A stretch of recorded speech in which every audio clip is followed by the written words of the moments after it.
Assalamu alaikum warahmatullah. Sunana Ibrahim Ishaq. Yau za mu ba da tutorials ne akan yadda mutum zai buɗe account da Handtech Market.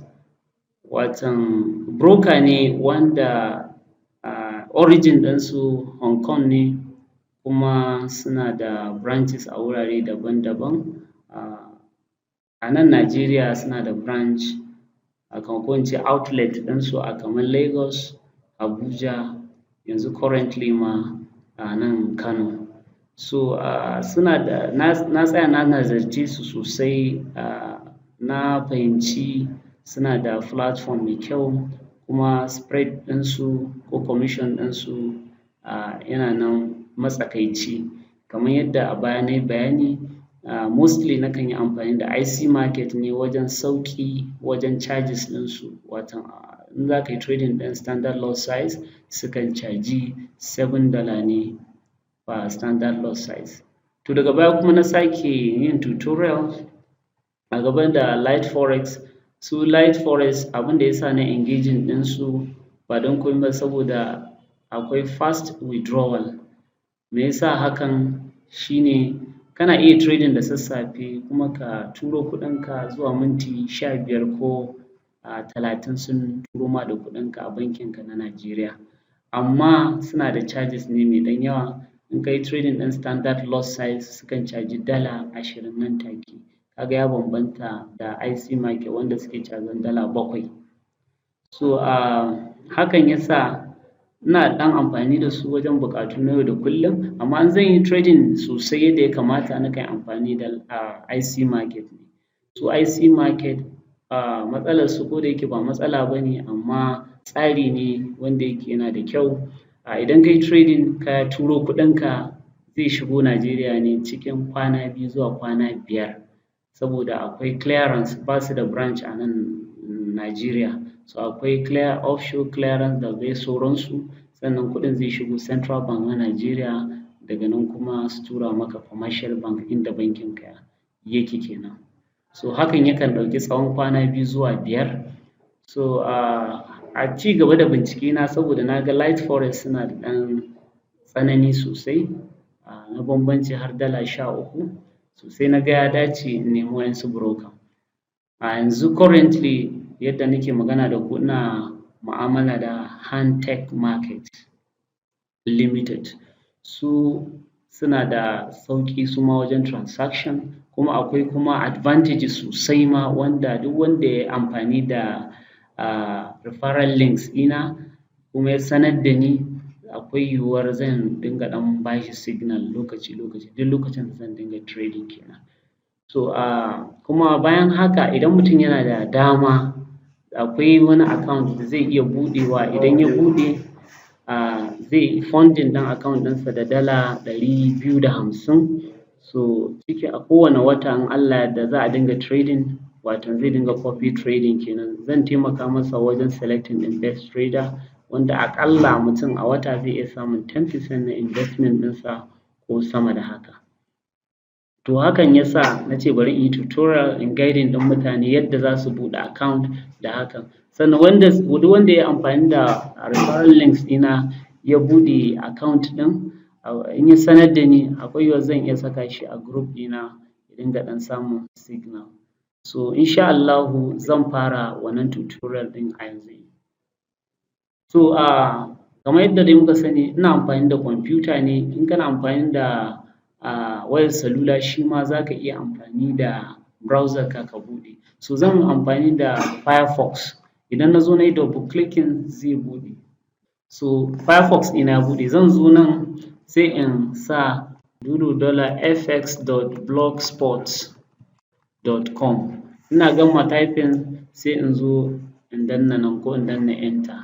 So zai ƙoƙarin buɗe blog ɗin Guru-dala. Mu ɗan saurare shi na ɗan wani lokaci. Ya depends ga ƙarfin network ɗinka. Idan network ɗinka na da ƙarfi tuni da an shige wajen. Wannan shi ne blog ɗina. So kamar yadda nake ilmantar da mutane all over the world, duk mai magana da yaren Hausa a nan wajen in ya zo zai danna recommended brokers da na yarda da su, na yi mu'amala da su babu wata matsala shekaru shekara da shekaru, waƴansu kuma a yanzu zuwa wani lokaci na operating da su ban samu wani matsala ba. Sai ka danna wannan recommended brokers. In ka danna zai kai ka pejin brokers ɗin da na yi recommending. So a yi min haƙuri wannan waje na yi shi da Turanci, amma in na samu lokaci duk zan fassara shi zuwa Hausa ko kuma in samu translator in ɗora shi akan blog ɗin, duk lokacin da ka hau za ka iya canza shi zuwa yaren da kake so. So a yayin da yanzu yana ƙoƙarin, saboda ba mu da ƙarfin network, to yanzu ya gama, sai in ɗan kama nan sai in ɗan ja shi zuwa kaza. Kun ga wannan in ka ɗan karanta brokers. My student often ask me the question that which broker is reliable to trade with. I always tell them it depends on certain factors such as regulation. Ya kasance broker yana da tight regulation a ƙasar da yake mu'amala, ba ƙasar da ya kasance babu wani regulation wanda ko da zai cutar da mutane ba ruwansu. Ya kasance kuma kuɗinka is saved, akwai security. Sannan customer care reliability, ya kasance duk lokacin da ka nemi wani ƙarin bayani ko kuma kana da wata tambaya ko wani abu ya same ka, customer care za su iya kulawa da tambayarka ko lamarinka. Sannan transaction cost shi ne wajen spread ɗin nan da commission. Sannan deposit and withdrawal, ya kasance akwai fixed deposit da withdrawal, nan take za ka iya deposit ɗinka kuɗinka kuma in ka so za ka iya cire shi nan take ba tare da ɓata lokaci. Sannan akwai platform ya kasance suna da platform mai tafiya akan lokaci, kar ya kasance kana placing ɗin order amma baya tafiya a wannan lokaci. Sannan speed execution shi ne kamar wanda na yi bayani. So a nan wajen na ce however, based on my findings, I will recommend those broker because of the above point they fulfill. Saboda wannan point ɗin da na kawo na sama, zan yi muku recommending ɗin number one kamar IC Market. So wanda ya ga zai iya haƙurin jiran kuɗi daga kwana 2 zuwa kwana 5 yayin da ya withdrawal, to zai iya zuwa nan ya buɗe live account. In ka danna nan zai kai ka zuwa live account. Bari ko da yake zan yi magana ne akan Handtech, na yi tutorial akan IC Market, duk wanda yake buƙatar haka zai iya zuwa can ya abun nan. So za mu je na 3 kenan. Kun ga na 2 kuma Light Forex. So amma kamar yadda na gaya muku suna da standard lot size ɗinsu, spread ɗinsu $20 ne. Saboda haka amma Handtech is $10. Bambancinsu da IC Market is just $3. Sannan kuma yadda suke Light Forex suke turo wa mutum kuɗi da wuri-wuri, haka su ma Handtech Market suke turowa. Ka ga advisably ina ganin zan iya komawa Handtech. Ni ma nan da ba jimawa ba ina ganin IC Market zan iya haƙura da su in dawo Handtech Market. So a nan wajen ina buƙatar haka sai in zo in latsa wannan link ɗin. Kun ga ya koma hoton hannu, to idan na latsa shi zai buɗe min page ɗin. So yanzu yana ta ƙoƙarin buɗe min page. Idan ya gama buɗe pejin, watan form ɗin da zan cike kenan in tura wa broker ɗin, watan Handtech Market. Bari mu ɗan saurare shi na ɗan wani lokaci. Yauwa masha Allah ya kawo mu pejin, zai kawo ka direct in dai ka danna wannan link ɗin nawa zai kawo ka nan straight, amma in baka danna ba za ka iya samun problems ko kuma ban san dai ina za ka iya faɗawa ba. Allah dai ya kiyaye. So a nan wajen za ka yi filling, please complete the form using English alphabet characters. To nan ka ga aka ce account details. So na farko shi ne base currency, wato kuɗin da za ka dinga ajiya a cikin account ɗin. In ka latsa wannan ɗan kibiyar zai kawo ma, to dala ce aka baka dama ka ajiye. Sannan account leverage, so ina gaya wa mutane in za ka ɗauki leverage ka ɗauki leverage manageable, kar ka je ka ɗauki mai yawa, kamar 1:200 is okay. So next sai ka je types of account sai ka bar shi akan individual. In kuma kai kamfani ne to za ka iya ɗaukan corporate, amma individual za mu buɗe. Sai yaren da kake so ku dinga communicating da shi English kake buƙata. To sai ka ɗan yi scrolling ɗinsa ƙasa sosai. So a nan wajen personal details sai ka sa first name ɗinka, sai ka sa, yanzu ina so in buɗe wa wata 'yar uwata ce Hauwa. So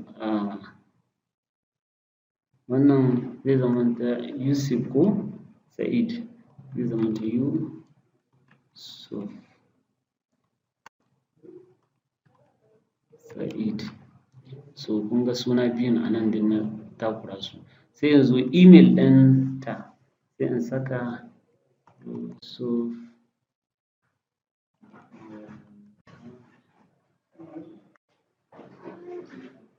gmail.com.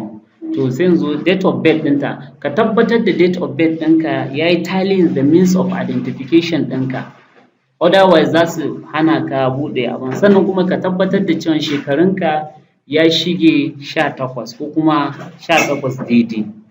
So sai in latsa day, a wajen day sai in duba jikin wanda nake da shi, kaga a nan muna da, sannan month muna da January, sai year kuma muna da 1999. A'a to so bayan haka sai mu dawo country of residence, inda mutum yake da zama, kaga by default sun nuna mana muna Najeriya, sai ka bar nan. Nan kuma sai ka shigar da number waya. No, nan idan kai ba ɗan Najeriya ba ne, to sai ka shiga nan sai ka nemi country ɗinka. Amma tunda mu 'yan Najeriya ne za mu bar shi a haka, sai mu sa 090 zai zama 90 haka, sai mu zama 23044080. So mun shigar da number wayar mu, mobile number mu. To next akwai street name and number. To sai ya kasance yadda yake a jikin proof of address ɗinka ko bank statement ɗinka ko gida number, idan ya kasance sunanka ne a jiki, idan kuma ya kasance ba sunanka ne a jikin proof of address ɗin ba, wato NEPA bill kenan, to ka tabbatar da ka yi amfani da bank statement ɗinka. Bank statement ɗinka zai fi ba da cikakken bayanin adireshinka. So sai mu zo mu sa number 528 unguwar Uman ko? Okay, unguwar Liman Jan Bulo ko? So sai in zo city inda nake, kaga sai in yi selecting ɗin Kano, tunda a Kano nake da zama. So postal code ɗin mu dai, in kana tantama ka rasa yadda za ka nemo postcode, za ka iya zuwa ka buɗe tab, ka sake buɗe wani pejin, sai ka zo nan sai ka googling. Idan ka sa google.com zai buɗe maka pejin Google. Sai ka zo wajen search, ka yi searching ɗin adireshin inda kake. Kaga tunda muna Jan Bulo sai mu zo mu ce Jan Bulo, network ɗin da yake gardama, Jan Bulo postal, yawwa kun gan shi postal code, sai ka yi searching ɗinsa. Yana da kyau wani lokaci ka haɗa da sunan Kano. So kaga a nan ya nuna Jan Bulo Kano, kun ga wannan shi ne, kaga 702 me? Yawwa, sai mu zo nan sai mu ce 70241. To mu da yake muna Jan Bulo ne a yankin Kano. So kaga mun shiga da, duk inda kake a duniya suna da postal code, sai ka yi searching, ka yi Google za ka gani. So employment/financial information. To nan za ka ce current employment status. To saboda mu mun fi yadda da self employment, employed wannan sai a hankali, kawai you are just servant ne. To gwamma ka zama self employed, shi ne za ka dinga kama daloli alhaji. To a nan wajen sai ka ce current industry. Currently ina tsammanin wannan ƴar uwarta ina ganin ɗaliba ce, ka gani, to kaga maybe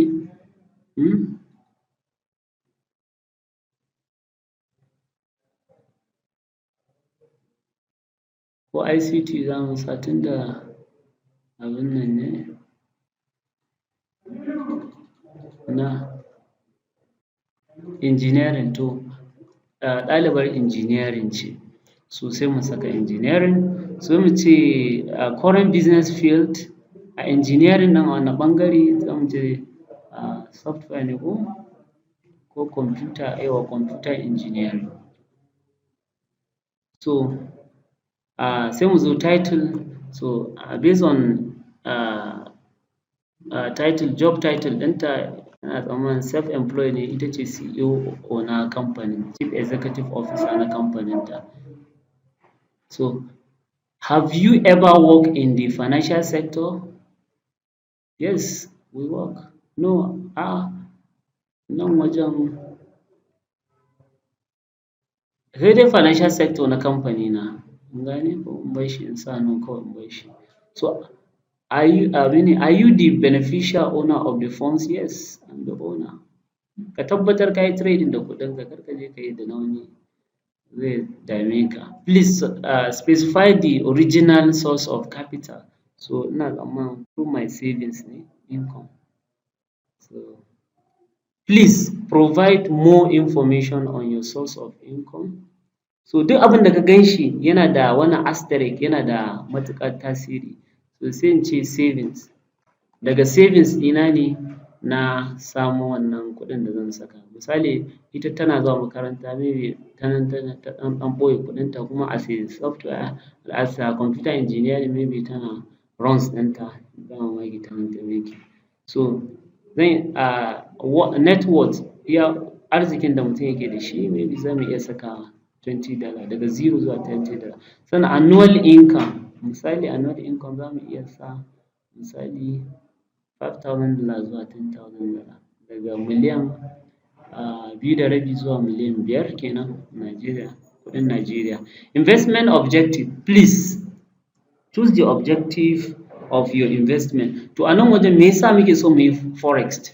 So a nan wajen muna so mu yi shi ne for speculation, an gane, saboda duk canji a farashi muke nema. Misali mun siya abu a naira 5, idan ya koma naira 7, 8 za mu iya cirewa mu ci riban mu, shi ne speculation.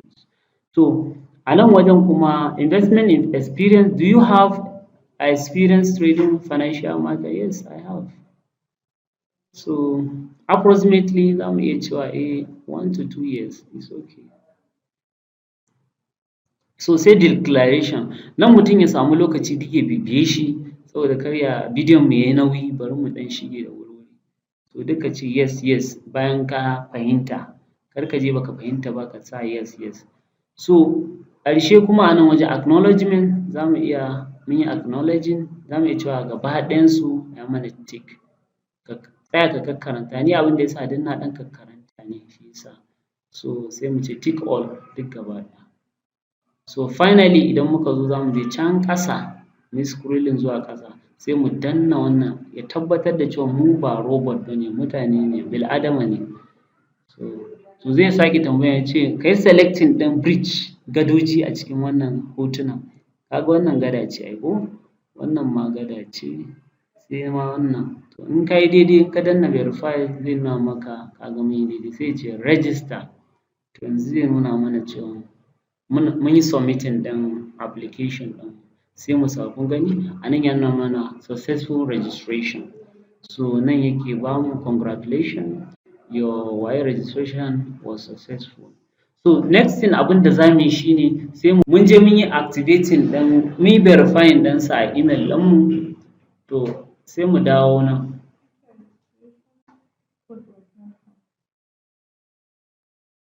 Yayin da mutum ya je email ɗinsa ya danna verification zai kawo shi nan wajen. So kuma a can ɗin za su tura maka da login details ɗinka. So the next thing da za ka yi shi ne sai ka zo nan sai ka shigar da let's say Yusuf Hauwa, sai ka danna continue. In ka danna continue za su tambaye ka email ɗin da muka shigar yayin registration. No ba ma wannan ba, ba na email ɗin ba, a wanda suka turo mana da shi password ɗin. Akwai wanda suka turo mana shi 0W capital letter N, ko da yake kar in faɗa kar wani yayi hacking ɗina, CE2RM.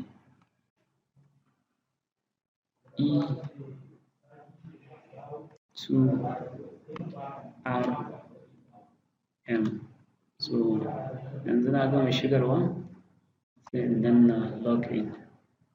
So authentication failed. So what's wrong? Ko ban shigar da shi yadda ya kamata? To gwada shigar da wannan.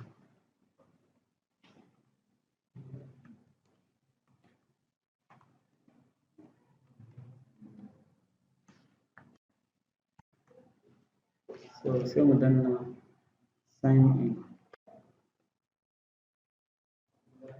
So password ɗin da suka turo mana muna ganin ba mu iya making ɗinsa ba, za mu iya cewa forget password saboda sake turo mana da wani sabon password. Dama akan samu hakan, sai su yi mana resetting ɗinsa. So kun ga sun tura mana da reset. So za mu duba email ɗinmu mu ga reset ɗin da suka turo mana. Mun gani sun ce sun tura mana da reset. Idan ka je kan wayarka ko ka cikin email ɗinka za ka gani sai ka shigar da wannan reset. Yauwa ga sabon email ɗin wannan ɗin bari mu shigar da shi. Network ɗin ne bai da ƙarfi, saboda haka a yi mana afuwa. Wannan bidiyon zai nauyi. Mutane ba za su so ba. So sai mu sa O.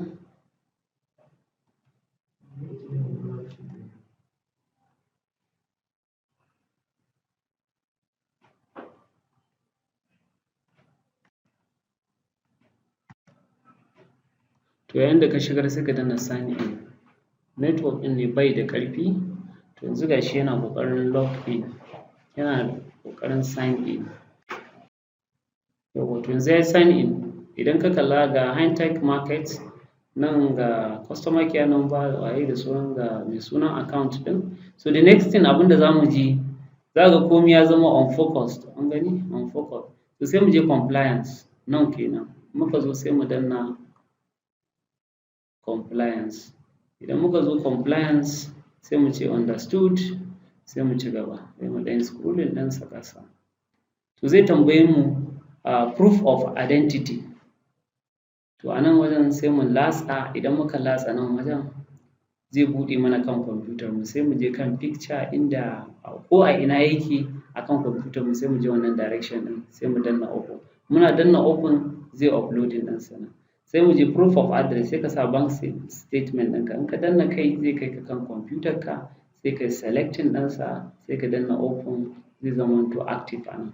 Yayin da ka gama kawai shi kenan, sai kawai ka ƙyale su zuwa wani ɗan lokaci za su buɗe maka account. Za ka ga a lokacin sun nuna maka approve, amma yanzu pending ne. To ina ganin za mu tsaya a nan gaba kuma insha Allahu idan suka yi mana activating ɗin account ɗin za mu zo mu ba abun filla-filla mu fahimci trading platform, mu fahimci dashboard ɗin broker ɗinmu. So ma'assalam, sai anjima.